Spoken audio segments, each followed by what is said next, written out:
Hello, welcome my to channel successive government job. আমি তোমাদের Ismail sir. আজকে গুরুত্বপূর্ণ কথা বলতে চলে এসেছি তোমাদের। বিগত প্রায় 2 থেকে 3 বছর ধরে তোমাদের ভ্যাকান্সি নিয়ে খুবই একটা জোরকদমে একটা বিক্ষোভ দেখা যাচ্ছে ওয়েস্টবেঙ্গলের ইতিহাসে। যে আজ নয় কাল বহু প্রতীক্ষার অবসান ঘটতে চলছে, এরকম যে একটা ভিডিও বা আমরা প্রতিদিন একটা পোস্ট করতেছি, সেই থেকে আমরা একটা বিরত থাকতে চাই। কেননা ছাত্রদের নিয়ে বা কলকাতা পুলিশ বা ডাব্লিউ পুলিশদের নিয়ে সকল প্রার্থীদের জন্য একটা সুখবর আসতে চলেছে। এবং প্রায় 2 থেকে 3 বছর বললাম, সেটা নিগত হতে চলেছে। আজ নয় কাল ভ্যাকান্সি এই সপ্তাহে তোমাদের প্রকাশিত হচ্ছে না।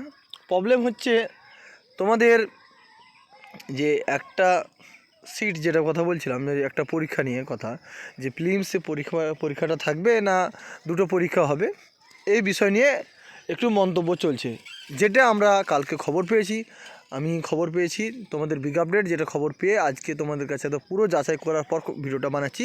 কেপি বা ডাব্লিউবি ভ্যাকান্সিতে খুবই মানে একসঙ্গে ভ্যাকান্সিতে খুব সহজেই তোমাদের খুবই তাড়াতাড়ি নিয়োগ হতে চলেছে। কিন্তু সেকেন্ড উইকের পর ডাব্লিউবি বা কলকাতা পুলিশ কিন্তু শর্ট নোটিশ প্রকাশিত হতে চলেছে। একদম বিগ আপডেট তোমাদের সর্বপ্রথম ইউটিউবে এটা বলে দিলাম, তোমাদের এই বিগ আপডেট প্রথম তুলে দিচ্ছি যে কলকাতা পুলিশের শর্ট নোটিশ কিন্তু খুব শীঘ্রই প্রকাশিত হতে চলেছে। এবং ফায়ার অপারেটর যে 1000 একটা প্লাস ভ্যাকান্সি, এটা খুব দ্রুত নিয়োগ হবে। মানে 15 ফেব্রুয়ারির পর এই অফিসিয়াল নোটিশ তোমাদের খুব শীঘ্রই প্রকাশিত হতে চলেছে।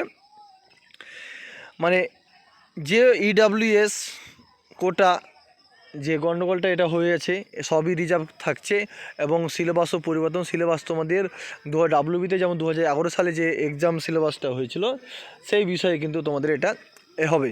2011 সালে যে ডাব্লিউবির একটা নিয়োগ হয়েছিল, তোমাদের প্রথমে মাঠ করা ছিল, মাঠের পর তোমাদের একটা কি 85 মার্কের মেন একটা এক্সাম নেওয়া হয়েছিল। সেই সিস্টেম অনুযায়ী তোমাদের কিন্তু এটা নিয়োগ করা হবে। কেননা অফিসিয়ালভাবে এটাই তোমাদের একটা গুরুত্বপূর্ণ আপডেট উঠে এসছে। এটাই খুবই একটা চাঞ্চল্য খবর তোমাদের, একদম ভেরি ইম্পর্টেন্ট। কেননা প্রথমে যদি তোমাদের মাঠ হলে কিন্তু সবথেকে ভালো সুযোগ একটা হবে। কেননা তোমাদের ডাব্লিউবিসিএস অনেক ছেলেপিলে আছে, এই সিটে কী হচ্ছে, অনেক ফর্ম ফিল আপ করেছে, দিয়ে কী হচ্ছে, প্রিলিমস যে পরীক্ষাটা হচ্ছিলো, সেখানে প্রিলিমসের পরীক্ষাটা কিন্তু কাট অফ মার্ক অনেক দিন কিন্তু হাই লেভেলে চলে যাচ্ছে। সেই কারণের জন্য অনেকটা আমাদের কি হচ্ছে, যখন ভ্যাকান্সিগুলো পূরণ হচ্ছে, সেই ভ্যাকান্সি পূরণ হওয়ার জন্য যে সিটগুলো থাকছে 7000 8000 করে একটা নোটিফিকেশান আউট হচ্ছে, সেই সিটের মধ্যে কিন্তু 1000 মতন বা 1200 এরকম প্লাস একটা কি সিট খালি থাকছে। এই সিট পলিসির জন্য প্রথমে কিন্তু তোমাদের মাঠের নিয়োগটা প্রক্রিয়াটা চালু করা হয়েছে। কেননা যারা ডাব্লিউবি বা কলকাতা পুলিশের পাওয়ার যোগ্য, তারাই কিন্তু প্রথমে যে মাঠ করে একদম সম্পূর্ণভাবে চেষ্টা করবে যেন হ্যাঁ অবশ্যই কলকাতা পুলিশ ডাব্লিউবি যেন পাস করতে পারি, সেই বিষয়ে আমরা চেষ্টা করেছি। আমরা সফল এবং সফলতা অর্জন করতে চাই। একটাই যেন মাঠ হবে, প্রথমে মাঠ হবে, তারপর কিন্তু তোমাদের মেন পরীক্ষা হবে 85 মার্কের হবে। কেননা যদি এই নিয়মটা করা হলে 1 বছরের মধ্যেই কিন্তু তোমাদের নিয়োগটা কমপ্লিট হবে। কেননা বিগত প্রায় বছর থেকে একটা নিয়োগ করতে 2 থেকে 3 বছর লেগেছে। এতে কী হচ্ছে, ছাত্র বা ছাত্রীদের একটা অনাসন ঘটতে চলেছে। কেননা একটা লম্বা জার্নি, কেউ ধরো প্রিলিমসে ফেল করে গেল, প্রিলিমসে ফেল করা মানে কি, তাকে আর 2 থেকে 3 বছর ডাব্লিউবির আশা করতে হবে না, বা কেপিতে ফেল করলো কেপির আশা করতে হবে না। তাহলে সেই ছেলেটা অবশ্যই কী করবে, তাহলে বেকারভাবে খাটতে হয়েছে। বা কেউ প্রিলিমস পাস করে মাঠে ফেল করলো, তাকেও সে 1 বছর খাটতে হয়েছে, আবার খাটতে হবে। সেই জন্য খুব দ্রুত এই নিয়োগটা করা হবে। নিয়োগটা যেন সঠিকভাবে করা হয়, সেই বিষয়ে আমরা একমত আবার অবগতভাবে প্রচেষ্টায় চালিয়ে যাচ্ছি। এবং তোমরা একমত কমেন্ট করে অবশ্যই জানো, যারা ব্যর্থতা বারবার হয়েছে অবশ্যই এটাকে ভাবো যে 2024 সালটা যে ডাব্লিউবি কলকাতা পুলিশ নিয়োগটা মানে হতে চলেছে, সেই নিয়োগে কিন্তু আমি জানি একটা চাকরি জানে আমার চাই।